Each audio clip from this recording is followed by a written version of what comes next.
बच्चों हम पढ़ रहे हैं कक्षा 10 की गणित की पाठ्य पुस्तक का अध्याय 3 दो चर वाले रैखिक समीकरण युग्म भाग 9 में आज हम चर्चा करेंगे प्रश्नावली 3.3 की प्रश्न संख्या 3 के भाग 1 से भाग 6 तक। बच्चों प्रश्न संख्या 1 से 2 तक की चर्चा हमने पहले ही कर ली है भाग 8 के अंतर्गत। उम्मीद करता हूं वो आपको अच्छे से समझ में आ गया है।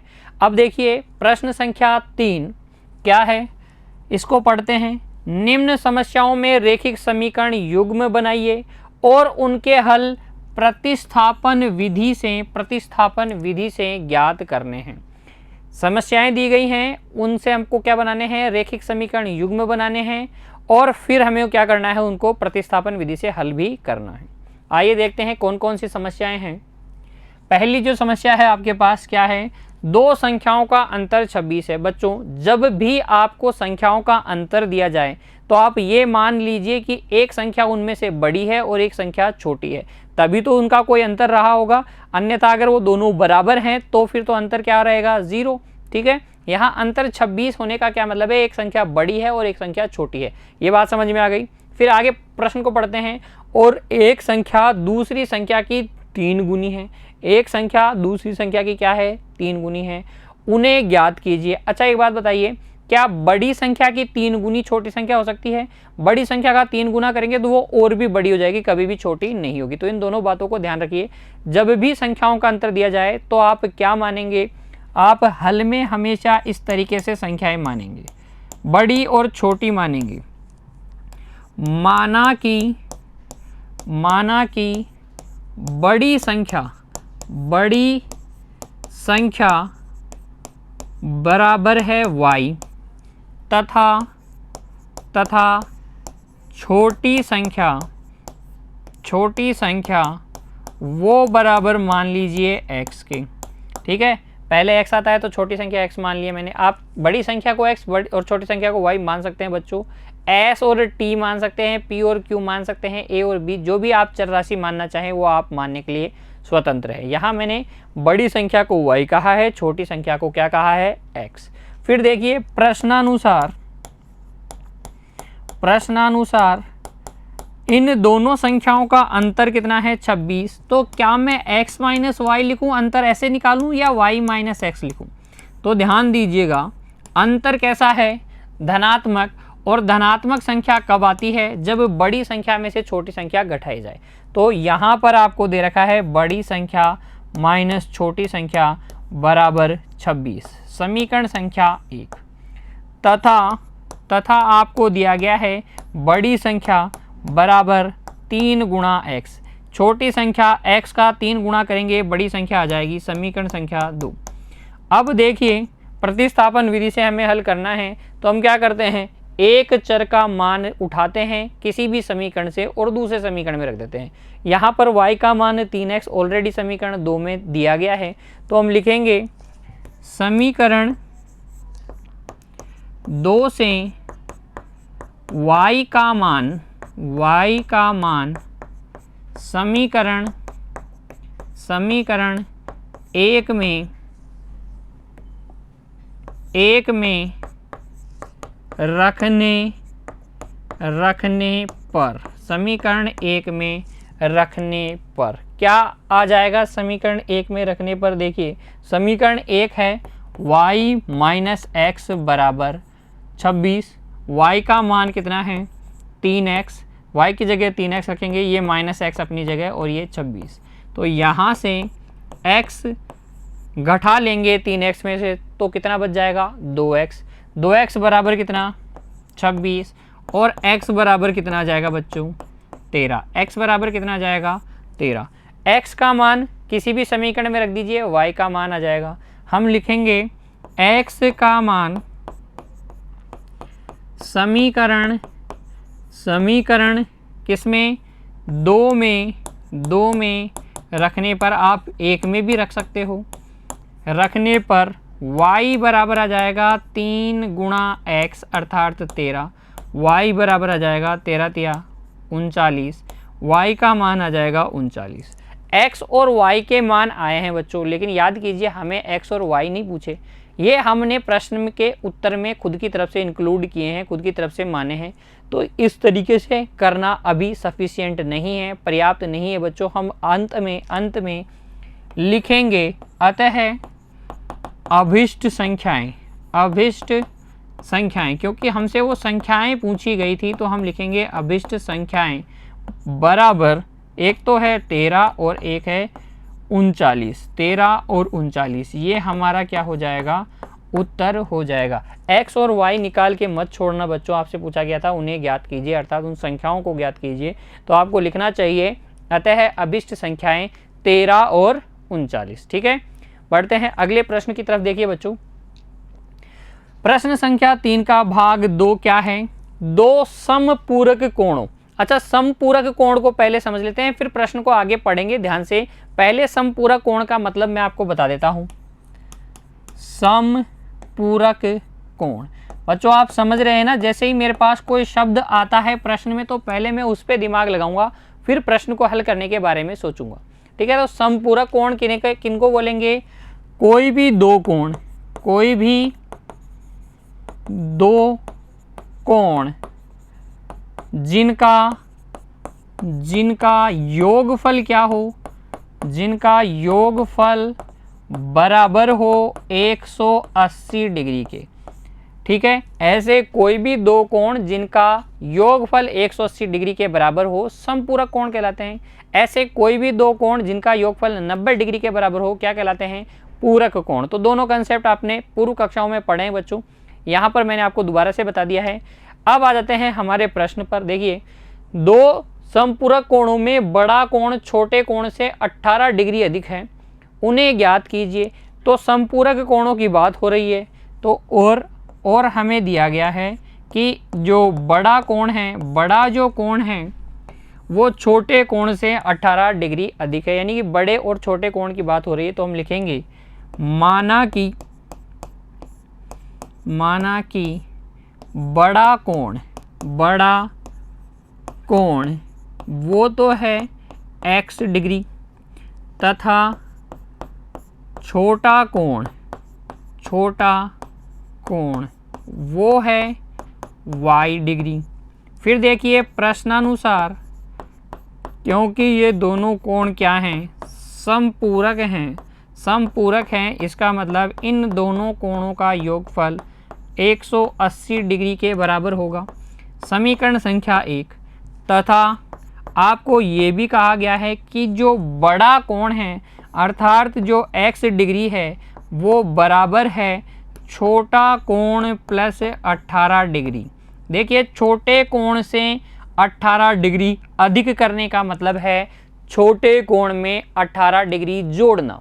ठीक है, तो छोटे कोण से 18 डिग्री अधिक करने का मतलब उसमें 18 जोड़ दीजिए। जैसे ही आप 18 जोड़ेंगे बड़े कोण के बराबर बन जाएगा, अर्थात x डिग्री के बराबर बन जाएगा। अब देखिए, ये हो गया समीकरण संख्या 2। हम क्या करेंगे, x के मान को समीकरण 2 में जो x का मान है उसको उठा के समीकरण 1 में प्रतिस्थापित करेंगे। देखिए, लिखेंगे समीकरण 2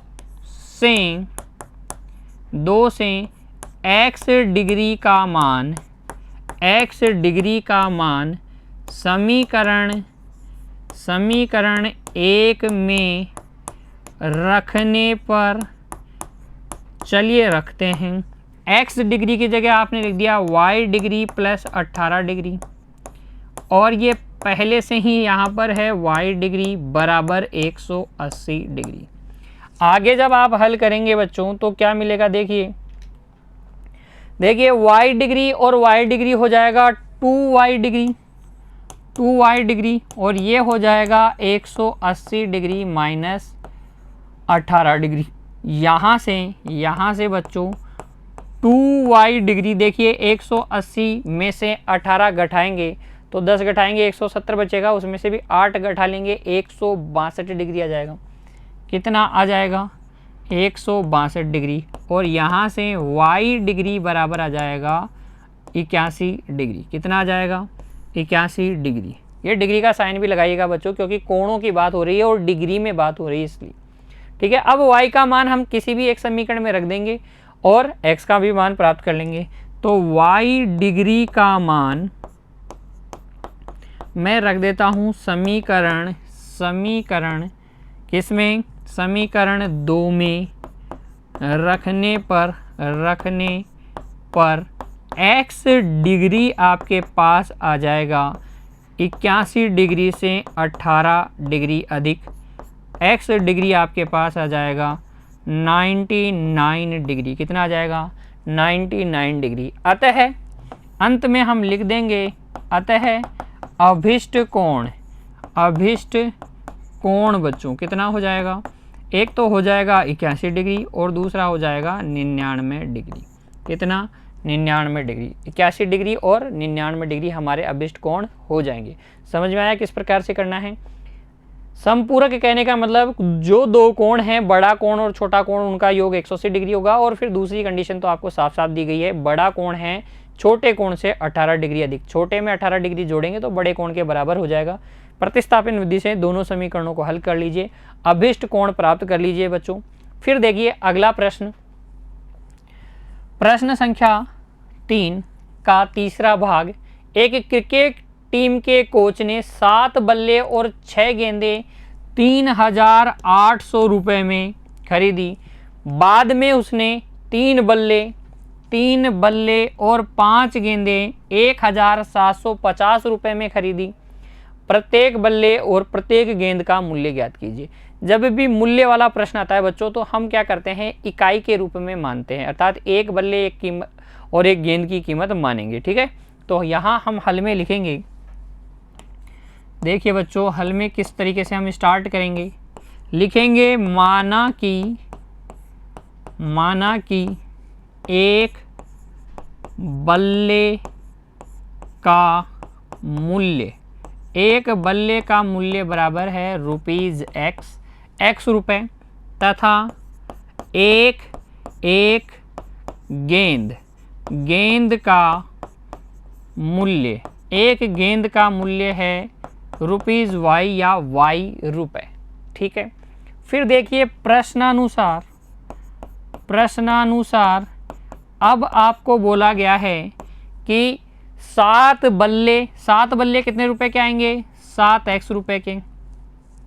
क्यों, क्योंकि एक बल्ले की कीमत है x रुपये, तो 7 की क्या होगी, 7 गुणा x। 6 गेंदों का मूल्य कितना हो जाएगा, 6y, और दोनों का मिलाकर 7x और 6y दोनों का मिलाकर है 3800 रुपये। तथा समीकरण 1 तो ये हो गया। फिर देखिए, तथा आपको बोला गया है बाद में उसने 3 बल्ले अर्थात 3x और 5 गेंदे अर्थात 5y ये और खरीदे। कितने में खरीदे बच्चों, 1750 रुपये में। ये हो गई समीकरण संख्या 2।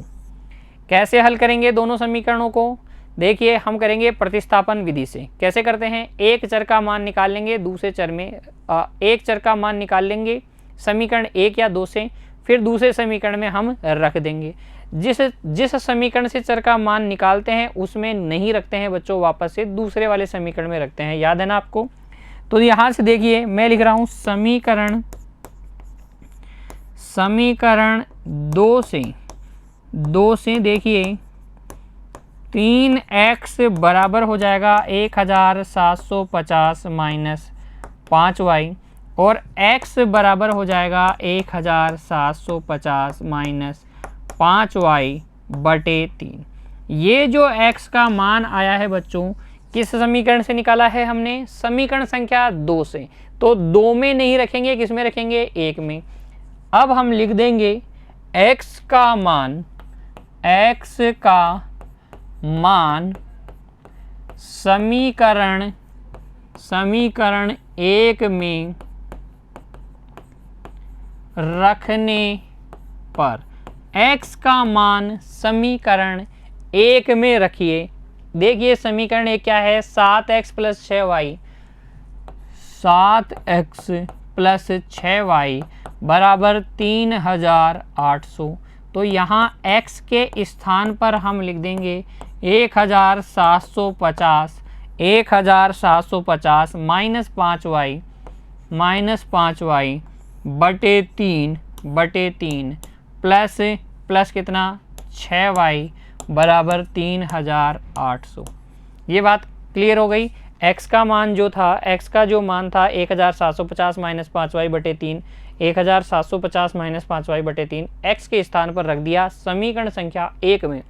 अब हम इस 7 से अंदर गुणा कर लेंगे तो देखिए 0, 7 को 5 से गुणा करेंगे 35, हासिल 3, 7 को 7 से गुणा करेंगे 49 और 3 52, हासिल 5, 7 एकम 7 और 5 12। फिर 7 से इस 5y को गुणा करेंगे तो कितना जाएगा 35y। ठीक है, फिर देखिए बच्चों इसका एलसीएम ले लेंगे बाद में हम, 6y बटे 1 और ये है 3800। ठीक है, एलसीएम ले लीजिए 3 और उधर गुणा कर देंगे, यह जाएगा 12250 माइनस 35y प्लस 18 बराबर 3 से गुणा कीजिए 24, 8 या 24, हासिल 2, 3 या 9 और 2 11, 11400। यहाँ 18y बच्चों। ठीक है, 18y। देखिए 3 एलसीएम आएगा, 3 या पूरे समीकरण को 3 से गुणा कर दीजिए, 3 से गुणा करेंगे ये वाली पद में तो 3 कट जाएगा, यहाँ 18y आ जाएगा, इसको 3 से गुणा करेंगे 11400 आ जाएगा।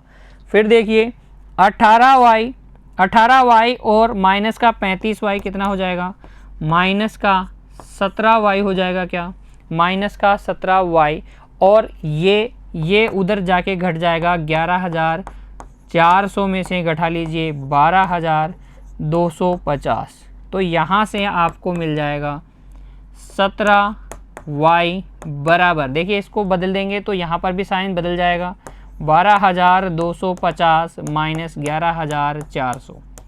ठीक है, घटाइए कितना आ गया 0, 5, 2 में से 4 नहीं जाता तो 12 में से 4 गया 8, फिर 11 में से 11 गया 0, तो 17y बराबर आ गया है 850 और यहाँ से y बराबर आ जाएगा 50। y बराबर कितना आ जाएगा 50, अर्थात जो गेंद का मूल्य है, एक गेंद का मूल्य 50 रुपये है। फिर y का मान आने पर हम क्या करेंगे, y के मान को समीकरण 2 में या 1 में कहीं पे भी रख दीजिए, या जो x का मान ये पृथक किया गया है इसमें ही रख दीजिए बच्चों। तो हम लिखेंगे y का मान समीकरण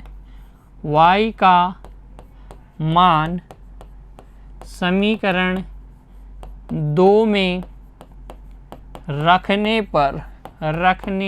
पर देखिए समीकरण 2 में रखेंगे तो आपके पास x बराबर क्या आया था, 1750 माइनस 5y, y का मतलब 50 बटे कितना बच्चों 3, बटे में कितना है 3। ठीक है, 5y था, y की जगह मैंने 50 रख दिया है, y की जगह मैंने 50 रख दिया है, तो x बराबर आ गया 1750 माइनस 250 बटे 3, x बराबर आ जाएगा, देखो 750 में से 250 गया तो 500 बच गया, तो ये हो जाएगा 1500। ठीक है, बटे 3 और x बराबर आ जाएगा 500, x बराबर कितना आ जाएगा 500। अतः बैट का मूल्य कितना हो जाएगा 500 रुपये और गेंद का मूल्य 50 रुपये। अतः एक बल्ले का मूल्य बराबर 500 रुपये तथा एक गेंद का मूल्य वो कितना हो जाएगा बच्चों 50 रुपये। यही पूछा था हमसे, एक बल्ले और एक गेंद का कीमत बताइए, मूल्य बताइए। तो एक बल्ले की कीमत तो कितनी है, एक बल्ले की कीमत है 500 रुपये और एक गेंद की मूल्य कितनी है 50 रुपये बच्चों। इस प्रकार से हल कर लेंगे हम इस समस्या को भी। प्रश्न संख्या 3 के भाग 3 को देखिए इस तरीके से हल कर लीजिएगा। थोड़ी कैलकुलेशन ज़रूर है लेकिन बच्चों पैटर्न वही है, तरीका वही है। कैलकुलेशन में थोड़ा ध्यान रखिएगा, जोड़ बाकी गुणा भाग अच्छे से कीजिएगा बच्चों, ठीक है ना। अब देखते हैं अगला प्रश्न, प्रश्न संख्या 3 का भाग 4। एक नगर में टैक्सी के भाड़े में एक नियत भाड़े के अतिरिक्त चली गई दूरी पर भाड़ा सम्मिलित किया जाता है। क्या किया जाता है बच्चों, नगर में टैक्सी का किराया किस प्रकार से लिया जाता है, भाड़ा किस प्रकार से लिया जाता है। एक तो है उनका मिनिमम चार्ज और फिर वो क्या करते हैं पर किलोमीटर के हिसाब से भी चार्ज करते हैं यात्री से। क्या है, देखिए आगे क्या कहा गया है, 10 किलोमीटर दूरी के लिए भाड़ा है 105 रुपये, 15 किलोमीटर की दूरी के लिए भाड़ा क्या है 155 रुपये। नियत भाड़ा तथा प्रति किलोमीटर भाड़ा क्या है ये आपको ज्ञात करना है, और आपको ये भी बताना है कि एक व्यक्ति को 25 किलोमीटर यात्रा करने के लिए कितना भाड़ा देना होगा। आइए इस प्रश्न को हल करते हैं। पहले हम बनाएंगे समीकरण युग्म, और समीकरण युग्म बनाने के लिए बच्चों अज्ञात राशियां जो हैं उनको हम चर राशियों के रूप में मानेंगे। यहाँ अज्ञात क्या है, हमें पता नहीं है नियत भाड़ा, हमें पता नहीं है प्रति किलोमीटर भाड़ा, तो इन्हीं को मान लीजिए। लिखेंगे माना कि नियत भाड़ा अर्थात जो मिनिमम चार्ज है टैक्सी का वो है x रुपये, तथा प्रति किलोमीटर भाड़ा वो आपका है y रुपये। फिर देखिए प्रश्नानुसार प्रश्न में आपको क्या कहा गया है, जो दो शर्तें हैं वो क्या है, 10 किलोमीटर का भाड़ा कितना है 105 रुपये। 10 किलोमीटर का अपने हिसाब से कितना होना चाहिए, देखिए x रुपये होना चाहिए फिक्स और 10 y रुपये होना चाहिए।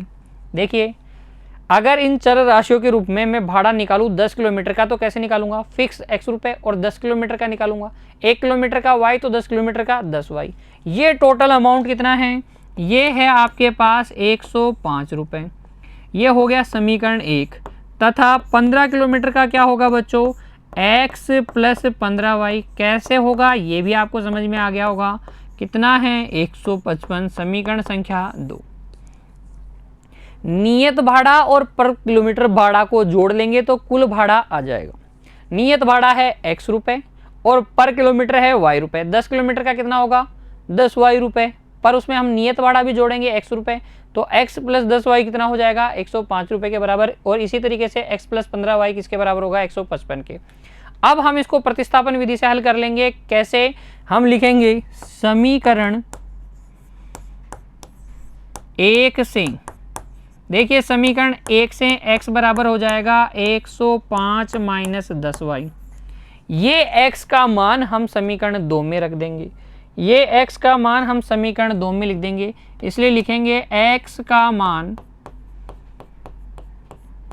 समीकरण 2 में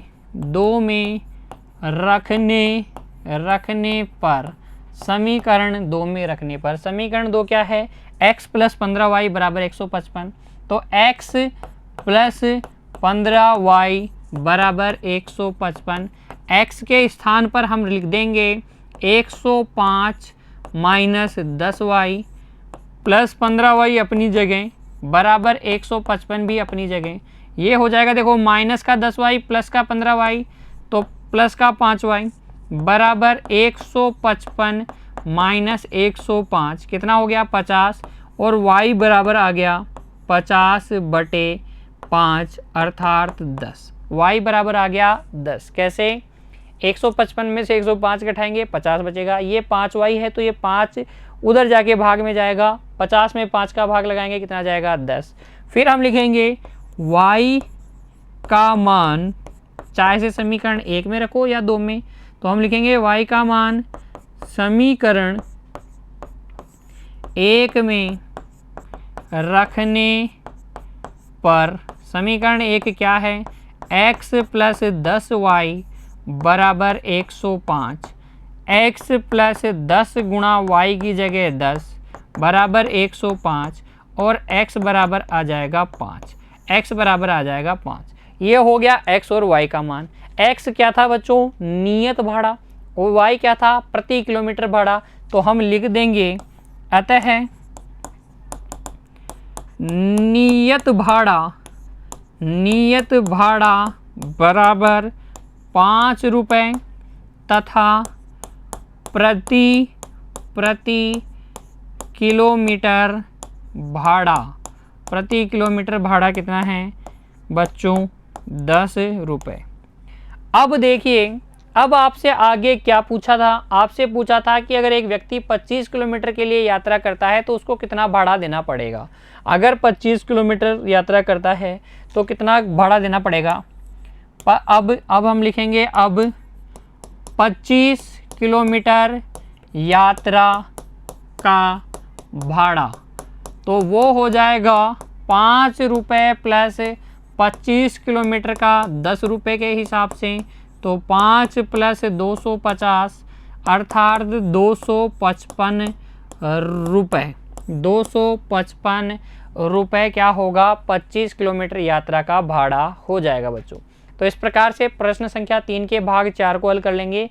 नियत भाड़ा मानेंगे, प्रति किलोमीटर भाड़ा मानेंगे, दी गई कंडीशन में रखेंगे, 10 किलोमीटर की कंडीशन में, 15 किलोमीटर की कंडीशन में भाड़े क्या है उसमें रखेंगे, प्रतिस्थापन विधि से हल कर लेंगे।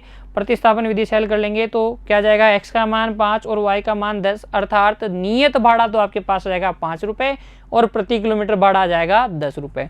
फिर हम निकाल लेंगे 25 किलोमीटर यात्रा का भाड़ा। 25 किलोमीटर का अगर प्रति किलोमीटर के हिसाब से देखें तो 250 रुपये लगेंगे और नियत भाड़ा क्या है 5 रुपये, तो वो भी जोड़ लेंगे, तो कुल मिलाकर 255 रुपये लगने वाले हैं इस यात्री के जो 25 किलोमीटर चलेगा। अब देखिए अगला प्रश्न देखते हैं बच्चों। प्रश्न संख्या 3 का भाग 5 क्या है, यदि किसी भिन्न के अंश और हर दोनों में 2 जोड़ दिया जाए तो वह 9/11 हो जाती है, और यदि अंश और हर दोनों में 3 जोड़ दिया जाए बच्चों, 3 जोड़ दिया जाए तो वह कितनी हो जाती है, 5/6 हो जाती है। वह भिन्न ज्ञात कीजिए। आइए इस प्रश्न को हल करते हैं। सर्वप्रथम हम क्या बनाएंगे, रेखिक समीकरण युग्म बनाएंगे, फिर प्रतिस्थापन विधि का प्रयोग करके हल ज्ञात कर लेंगे। तो देखिए जब भी भिन्न वाला प्रश्न आए आप मान लें भिन्न को, और भिन्न कैसे मानी जाती है, अंश बटे हर के रूप में। तो हम लिखेंगे कि माना कि अभिष्ट भिन्न क्या है, वो है x/y। भिन्न हमेशा किस रूप में माने, अंश बटे हर के रूप में माने। अंश क्या हो गया x और हर क्या हो गया y। फिर देखिए प्रश्नानुसार अगर आप देखेंगे तो आपसे कहा गया है अंश में 2 जोड़ दें और हर में भी 2 जोड़ दें, तो ये भिन्न हो जाती है 9/11।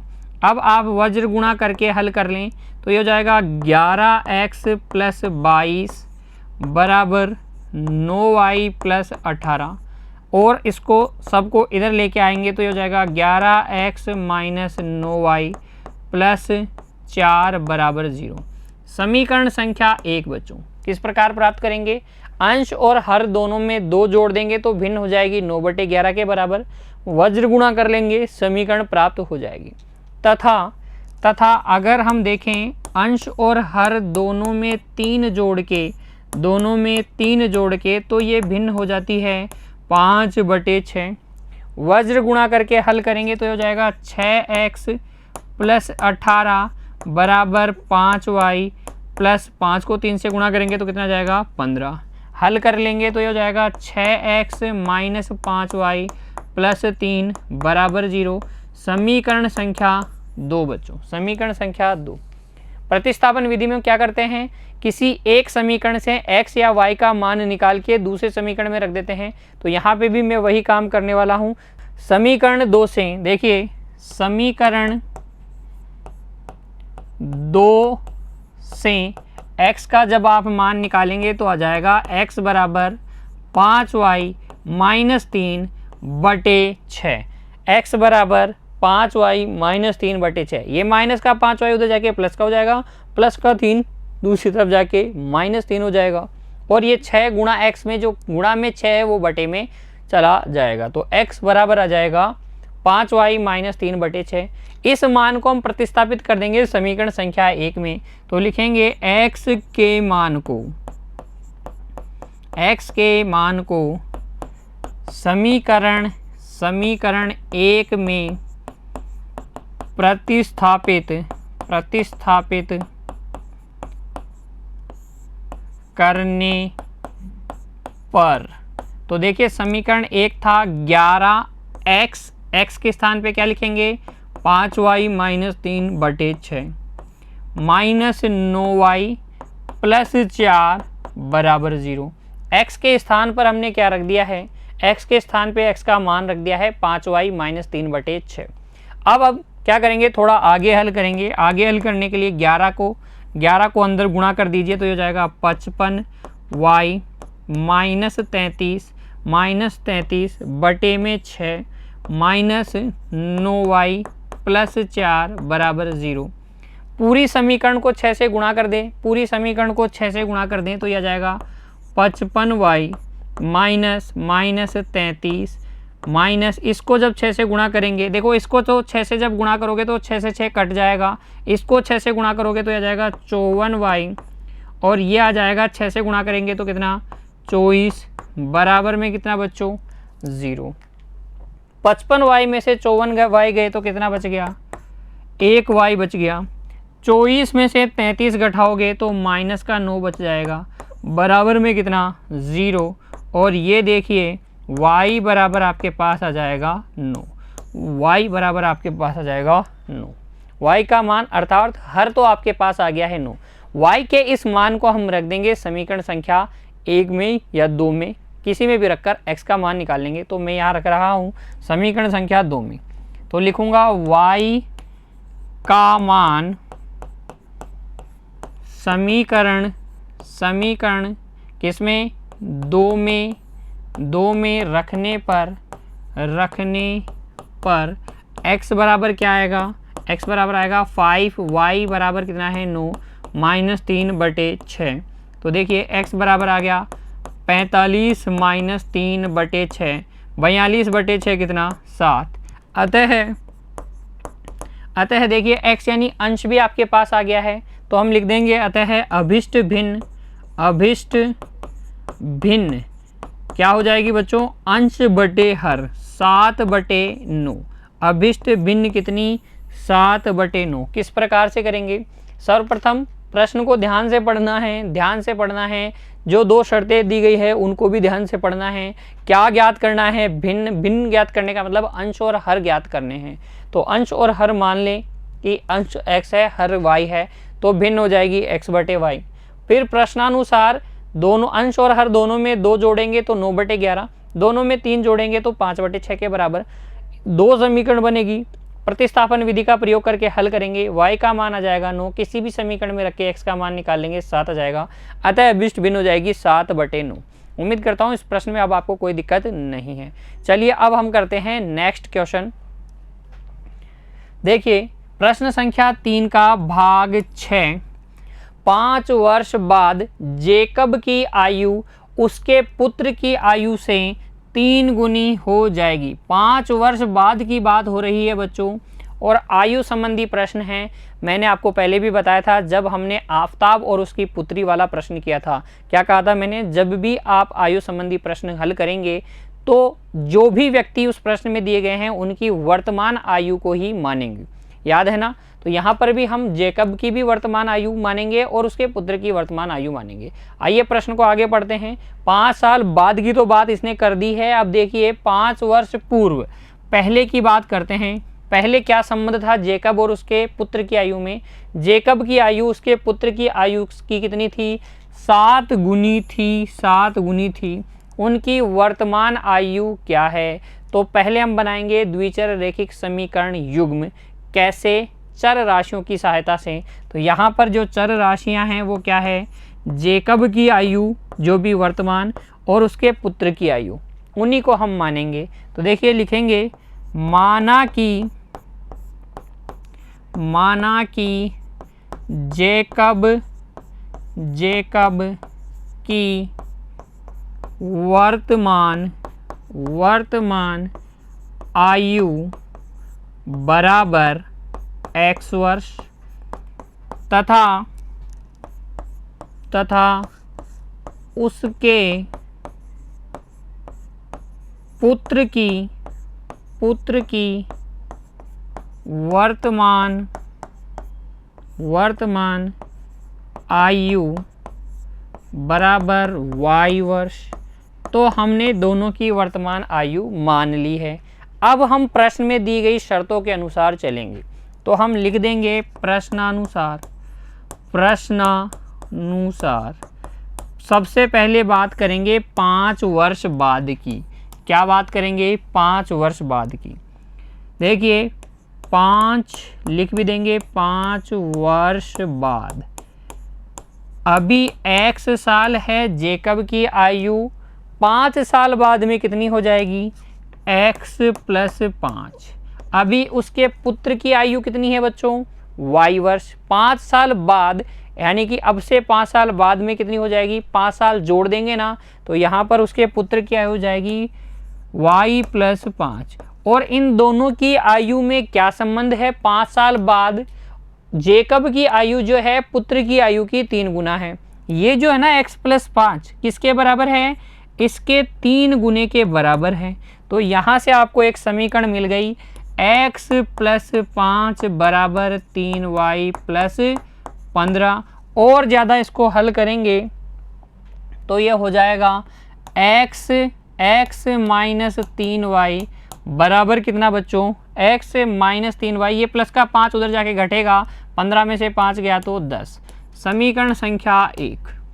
तथा फिर दूसरी शर्त पे आते हैं। दूसरी शर्त क्या है? 5 वर्ष पूर्व।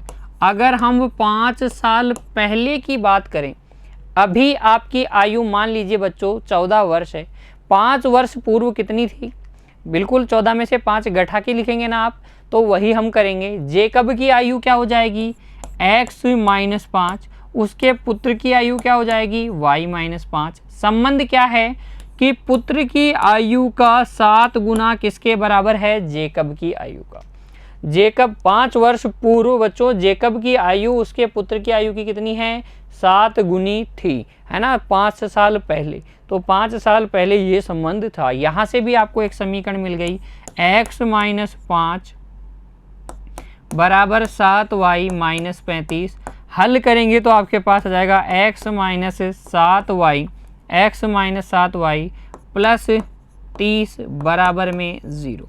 ये हो गई समीकरण संख्या 2। प्रतिस्थापन विधि का प्रयोग कीजिए, हल कीजिए बच्चों। कैसे करेंगे? किसी एक समीकरण से एक चर का मान निकालेंगे, दूसरे समीकरण में रख देंगे। तो यहाँ मैं क्या कर रहा हूँ? समीकरण 1 से x का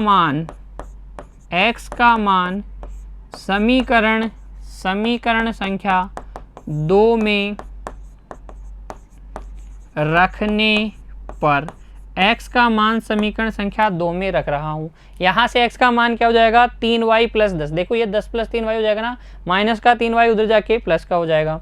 इस x के स्थान पे रख दीजिए 10 + 3y - 7y अपनी जगह, प्लस का 30 अपनी जगह, बराबर में 0। तो ये हो जाएगा 10 और 30 40। और देखिए प्लस का 3y माइनस का 7y कितना हो जाएगा? माइनस का 4y बराबर 0। हल करें बच्चों और y बराबर आपके पास आ जाएगा 10। y बराबर आ जाएगा आपके पास 10। अर्थात जेकब के पुत्र की आयु आपको पता चल गई है कितनी है? 10 वर्ष। कौन सी आयु? वर्तमान आयु अभी।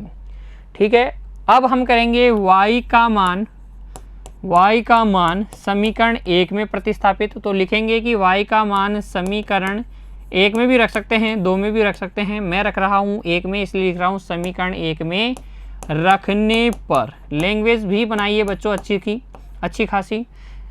y का मान समीकरण 1 में रखने पर क्या है? समीकरण 1 x - 3y बराबर 10, x - 3y बराबर 10। यहाँ से x बराबर आ जाएगा 40। x बराबर आ जाएगा 40। अतः बच्चों क्या लिखेंगे? जेकब की वर्तमान आयु और उसके पुत्र की वर्तमान आयु लिख देंगे कि जेकब की वर्तमान आयु बराबर है 40 वर्ष तथा उसके पुत्र की वर्तमान आयु बराबर है 10 वर्ष। ठीक है, इस तरीके से आप ज्ञात कर लेंगे जेकब और उसके पुत्र की आयु। उम्मीद करता हूँ अब आपको प्रश्नावली 3.3 के सारे सवाल आ गए हैं बच्चों। खुश रहिए, पढ़ते रहिए, धन्यवाद।